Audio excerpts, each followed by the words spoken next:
Shalom Om Swastiastu, Namo Buddhaya, Salam Kebajikan Rahayu. Perkenalkan, saya Ajeng Pangesti, NIM 233172716802, PPG Prajabatan Gelombang 2 tahun 2023. Nah, pada kesempatan kali ini saya akan menjawab pertanyaan topik 7 mulai dari diri, etika, profesionalisme guru. Baik, pada pertanyaan nomor 1 saya akan menjawab bahwa guru yang kreatif dan inovatif itu dapat mengubah cara pandang saya mengenai pendidik pada saat ini, di mana pada saat ini itu guru tidak hanya sebagai pemberi materi, atau mentransfer pengetahuan yang ia tahu, namun lebih dari itu, di mana pendidik saat ini atau guru itu sekarang telah menjadi fasilitator, sehingga tidak hanya memberikan pengetahuan saja sekilas teori ataupun materi saja, namun diharapkan guru atau pendidik pada saat ini itu mampu memberikan fasilitas-fasilitas yang lebih kepada peserta didik. Salah satunya adalah memberikan metode atau model pembelajaran yang menyenangkan sesuai dengan gaya belajar peserta didik, kemudian menyenangkan, aman, dan juga nyaman, serta kondisi kelas yang kondusif, seperti itu. Kemudian yang kedua adalah berbeda dengan pembelajaran zaman dahulu. Pada saat ini pembelajaran itu berfokus dua arah, tidak satu arah. Jika pada zaman dahulu sebelum kurikulum merdeka itu pendidikan itu berfokus pada satu arah, yaitu kepada guru, yaitu teacher center. Nah, sekarang itu mengarah pada dua arah, yaitu kepada guru juga kepada peserta didik. Nah, di mana hal ini dimaksudkan bertujuan untuk agar ada umpan balik antara guru dan peserta didik, seperti itu.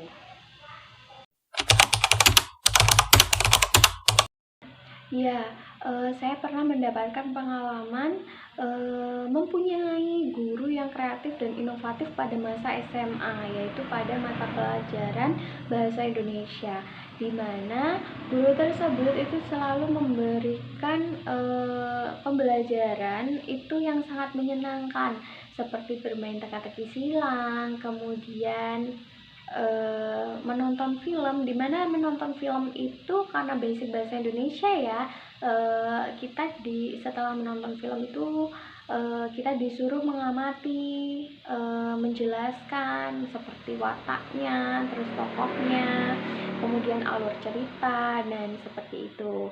Nah, kemudian yang kedua seperti adanya ujian lisan, di mana ujian lisan ini berbau menggunakan model pembelajaran TGT, di mana guru tersebut itu membuat kertas yang dibulat-bulatkan seperti itu, kemudian beliau melempar ke arah peserta didik dari arah belakang. Nah, kemudian peserta didik yang mendapatkan kertas tersebut itu harus maju ke depan mengambil soal di kotak pertanyaan, kemudian dia harus menjawab pertanyaan tersebut di depan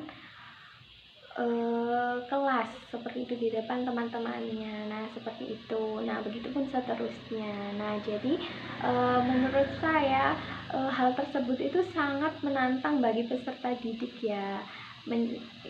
Menantang juga menyenangkan, karena apa? Guru kreatif yang inovatif tadi. Jadi di antara guru-guru bahasa Indonesia yang lain atau guru-guru yang lain mungkin ya, yang hanya mungkin memberikan teori dan lain sebagainya, itu menjadi hal yang tidak dapat dilupakan di masa SMA, seperti itu. Kemudian pembelajaran tersebut mungkin saja apabila ada peserta didik yang ingin menjadi guru dan cita-citanya menjadi guru, itu bisa mengcopy paste kegiatan tersebut pada saat kelak ia menjadi guru, dan bahkan mungkin juga bisa lebih dari itu, seperti itu. menurut saya.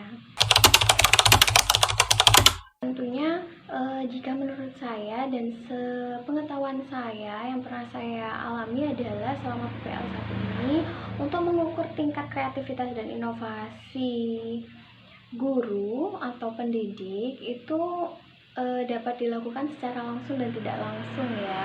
Nah, kalau tidak langsung itu biasanya melalui pada saat asistensi mengajar. Nah, di mana mahasiswa itu mengamati keadaan kelas yang ada pada saat pembelajaran berlangsung. Nah, mulai dari interaksi antara guru dan peserta didik, kemudian bagaimana proses dalam pembelajaran di kelas seperti itu. Kemudian yang ketiga adalah melalui materi pembelajaran atau model pembelajaran yang dilakukan. Nah, kemudian untuk secara langsungnya itu biasanya sebelum asistensi mengajar ya, itu biasanya atau ketika pada saat proses asistensi mengajar kan guru model itu harus membuat modul ajar. Nah, walaupun guru sebenarnya pun juga harus menyiapkan itu, namun mungkin biasanya itu guru pamong atau guru pendidik di sekolah tersebut itu akan memberikan modul ajar yang sesuai. Nah, jadi intinya mahasiswa itu ada gambaran bagaimana cara membuat modul ajar, dan apabila nanti tidak bisa atau belum memahami itu kan bisa saling sharing gitu dengan guru pamong atau pendidik yang ada di kelas tersebut. Nah, seperti itu. Nah, jadi kita dapat mengetahui secara langsung itu misalnya dari rubrik penilaiannya. Nah, seperti itu. Jadi kita dapat memahami juga mengetahui bagaimana sih cara pembuatan modul ajar yang memang sesuai dengan kreatif dan inovasi dari pendidik itu sendiri. Nah, misalnya dengan menggunakan media pembelajaran permainan. Nah, apa saja poin-poin yang harus kita ambil untuk dalam rubrik penilaian ini. Nah, seperti itu. Mungkin dari kreativitas dan inovasi peserta didik, jawabannya, berpikir kritis, atau yang lain. Nah, seperti itu kalau menurut saya. Ya, saya yakin bahwa kreativitas dan inovasi dari pendidik itu dapat meningkatkan minat dan motivasi peserta didik. Nah, alasannya adalah yang pertama untuk meningkatkan keterlibatan siswa atau peserta didik, dimana kan pada kurikulum Merdeka ini itu fokusnya adalah dua arah, yaitu antara guru dan peserta didik seperti itu. Nah, dimana tentunya pembelajaran yang dibuat selama prosesnya itu harus peserta didik itu harus merasa happy dan senang agar pembelajaran itu dapat berjalan dengan lancar. Kemudian guru juga harus mampu mengkondusifkan kelas seperti itu. Walaupun menyenangkan, tapi pembelajaran atau materi yang diberikan harus tetap tertransfer dengan baik. Nah, seperti itu. Kemudian yang kedua adalah memberikan pengalaman belajar yang unik bagi peserta didik, dimana kan biasanya setiap guru itu memiliki model dan metode yang berbeda-beda. Misalnya saja dalam model pembelajaran time schemes turnamen. Nah, seperti itu. Mungkin pembelajarannya atau penggunaan media-medianya itu sangat bervariasi seperti itu, tidak hanya monoton. Nah, seperti itu. Nah, dimana hal ini mempermudah peserta didik itu untuk memahami.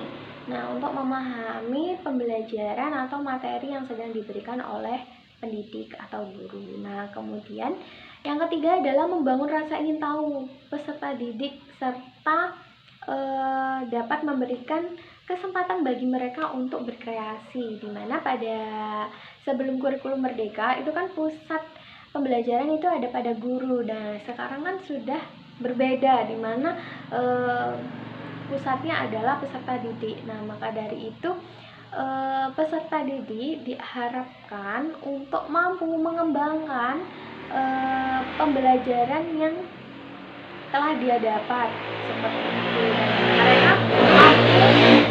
Mereka mampu berkreasi, misalnya saja dengan buku seperti itu. Apabila mereka suka menggambar atau menulis, ya mereka boleh berkreasi sebaik mungkin, seindah mungkin, agar mereka rajin dalam membaca buku tersebut. Nah, seperti itu. Kemudian mungkin saja mereka lebih suka pembelajaran yang dengan mengaplikasikan berbagai media, misalnya menggunakan Canva, karena peserta didik tersebut senang dengan berbagai warna gambar seperti itu. Nah, itu juga dapat menjadi solusi yang baik bagi peserta didik, seperti itu.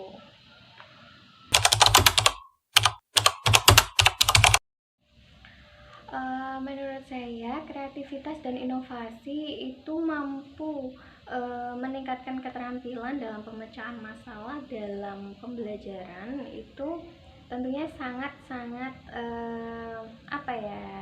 signifikan. Nah, dimana dalam hal ini peserta didik itu mampu berpikir kritis dalam memecahkan masalahnya, seperti itu yang pertama. Yang kedua adalah dia mampu beradaptasi dengan permasalahan yang ada. Nah, karena kan setiap orang itu memiliki masalah atau tingkatan masalah yang berbeda-beda ya menurut diri mereka sendiri. Nah, seperti itu. Jadi mereka mampu beradaptasi dengan masalah tersebut. Nah, kemudian selanjutnya adalah mereka mampu berkolaborasi. Nah, di mana berkolaborasi antar peserta didik misalnya di dalam kelas. Nah, contohnya pemberian LKPD dalam berkelompok. Nah, misalnya seperti itu, dan mereka tentunya harus mampu berkolaborasi, menyesuaikan pandangan antara satu peserta didik dengan peserta didik yang lain dalam kelompok tersebut. Nah, seperti itu, untuk mendapatkan hasil atau pemecahan masalah yang sesuai dan yang terbaik, seperti itu sih. Kemudian yang terakhir tentunya untuk memotivasi diri mereka serta mampu menjadikan mereka itu orang yang percaya diri. Nah, dimana mereka mampu menjawab misalnya pertanyaan atau permasalahan dan memberikan solusi sesuai dengan pemikiran mereka, seperti itu, sehingga ada tingkatan rasa percaya diri dalam diri mereka. Karena kita ketahui bahwa sebelumnya itu sebelum kurikulum merdeka itu kan mengarah pada pembelajaran satu arah, yaitu teacher center, seperti itu. Menurut saya seperti itu sih.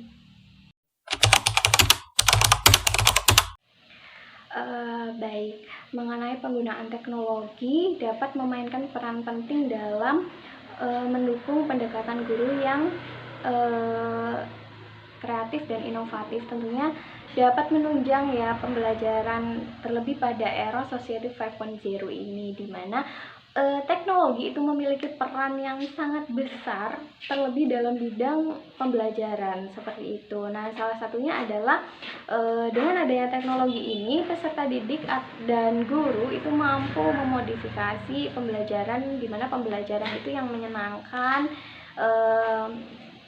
Kemudian peserta didik bahkan juga guru itu dapat berkreasi sesuai dengan keinginan mereka. Nah, seperti itu sih kalau dari saya sebenarnya. Kemudian juga dalam teknologi yang canggih pada saat ini itu juga dapat meningkatkan kolaborasi dan komunikasi. Mungkin kolaborasi dan komunikasi ini dalam lingkup jarak yang cukup jauh. Nah, seperti itu. Jadi aksesnya juga sekarang juga sudah lebih mudah, seperti itu. Fasilitas juga memadai, misalnya di sekolah ataupun di rumah. Nah, sehingga untuk berkomunikasi dan berkolaborasi dalam pendidikan itu juga lebih mudah dan cepat tersampaikan, seperti itu. Kemudian apalagi ya, mungkin sekedar itu dari saya, dan mungkin ada masih banyak jawaban lagi. Nah, intinya menurut saya adalah untuk pembelajaran yang kreatif dan inovatif ini dengan penggunaan teknologi itu sangat-sangat bermanfaat.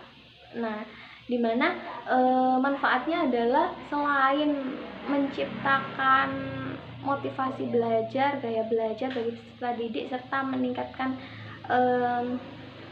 tingkat keterampilan ya dan kreasi bagi peserta didik itu, nah juga dapat melatih peserta didik sesuai dengan perkembangan zaman yang ada.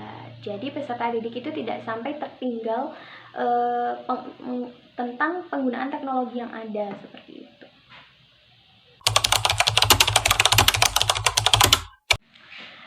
Baik, menurut saya guru yang kreatif dan inovatif itu dapat menciptakan lingkungan kelas yang mendukung perkembangan peserta didik secara holistik, di mana salah satunya itu adalah membangun rasa aman dan nyaman apabila guru mampu menciptakan suasana kelas yang kondusif, seperti itu. Nah, misalnya saja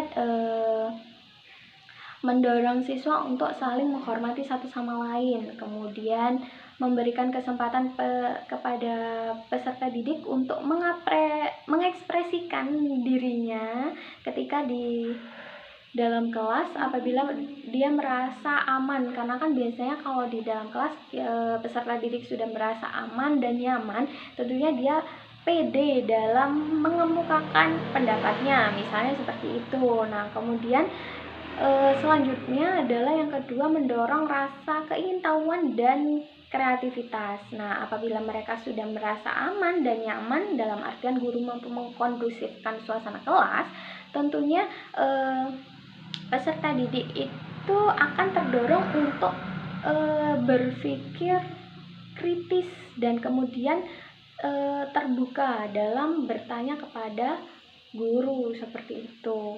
Nah, kemudian menghargai keragaman dan individualis, misalnya. Nah, jadi dalam suasana kelas yang telah kondusif tadi, kita saling menghormati antara satu sama lain, sehingga meskipun di dalam kelas itu memiliki keragaman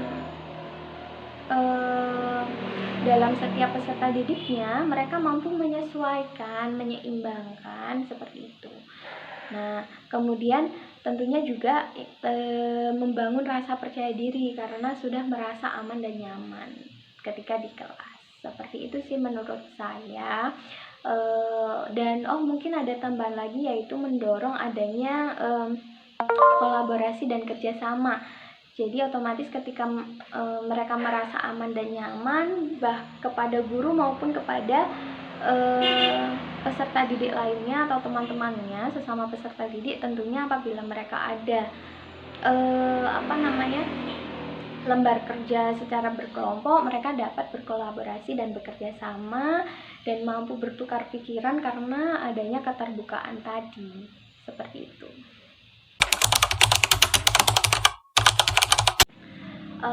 Baik ya, saya pada dasarnya saya yakin ya bahwa kemampuan guru dalam untuk menjadi kreatif dan inovatif itu dapat membantu mengatasi peserta didik itu dalam mengatasi tantangan pembelajaran yang kompleks. Nah, di mana alasannya yang pertama adalah meningkatkan motivasi dan keterlibatan peserta didik. Nah, di mana guru yang kreatif dan inovatif ini tentu membuat pembelajaran itu akan lebih menarik dan menyenangkan, seperti itu. Dan motivasinya adalah tentu meningkat, dan kemudian keterlibatan peserta didik di dalam kelas itu juga tentunya meningkat pula seperti itu. Kemudian yang kedua adalah memberikan pengalaman pembelajaran yang berbeda-beda tadi, yaitu tentunya mereka akan mempunyai pengalaman yang berbeda, mungkin dari guru satu dengan guru yang lainnya, walaupun sama-sama pendidikan Pancasila kan pastinya juga memiliki model dan metode pembelajaran yang berbeda-beda juga seperti itu. Tentunya hal itu yang akan menjadi poin mereka sebagai pengalaman yang berbeda seperti itu. Kemudian adanya pengembangan keterampilan berpikir kritis dan kreatif. Nah, di mana mereka mampu mengembangkan berbagai kreativitas mereka, juga pemikiran-pemikiran mereka itu mampu tersampaikan dengan baik kepada teman-teman yang lain. Nah, dan itu juga akan membuat dia happy karena jawabannya misalnya apa yang dia bayangkan, apa yang dia telah kemukakan itu telah tersampaikan dengan baik. Nah, seperti itu. Kemudian yang terakhir mungkin karena tingkat mungkin tingkat rasa percaya diri mereka seperti itu ya. Itu akan karena mereka sudah merasa bahwa di kelas itu guru mampu mengkondusifkan kelas, mereka nyaman, maka dari itu mereka juga akan terbuka untuk mengemukakan pendapat-pendapat mereka ketika di kelas, dan tentunya pertanyaan-pertanyaan mereka mungkin juga bisa terjawab dengan baik seperti itu. Tentunya dengan mengikuti pendidikan profesi guru ini, tentunya saya sangat yakin memiliki potensi menjadi pendidik yang memiliki rasa kreatif dan juga inovatif.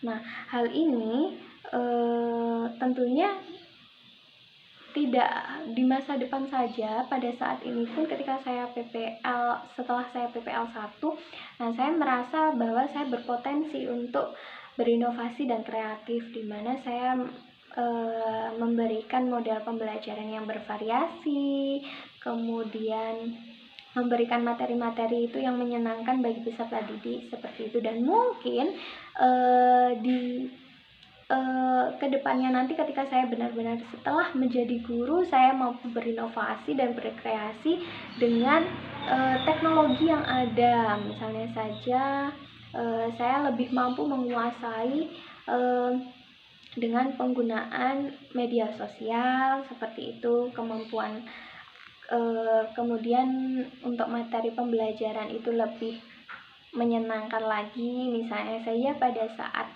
ini saya menggunakan media pembelajaran TikTok seperti itu. Nah, dimana pada saat ini TikTok itu sudah tidak hanya untuk sekedar joget-joget, namun juga untuk jualan ya, kemudian untuk sebagai media pembelajaran juga tentunya. Jadi peserta didik yang memang basicnya mereka itu tidak begitu suka membaca, mereka juga mampu belajar melalui video-video yang saya buat seperti itu. Dan kemudian misalnya ketika di kelas menggunakan lembar kerja berupa game, permainan, tebak-tebakan, nah seperti itu. Mungkin saja untuk permainan dan permainan tersebut atau model pembelajaran TGT itu saya juga dapat menggunakan aplikasi atau media-media melalui internet yang menunjang tentang pembelajaran yang kreatif dan inovatif seperti itu kalau dari saya.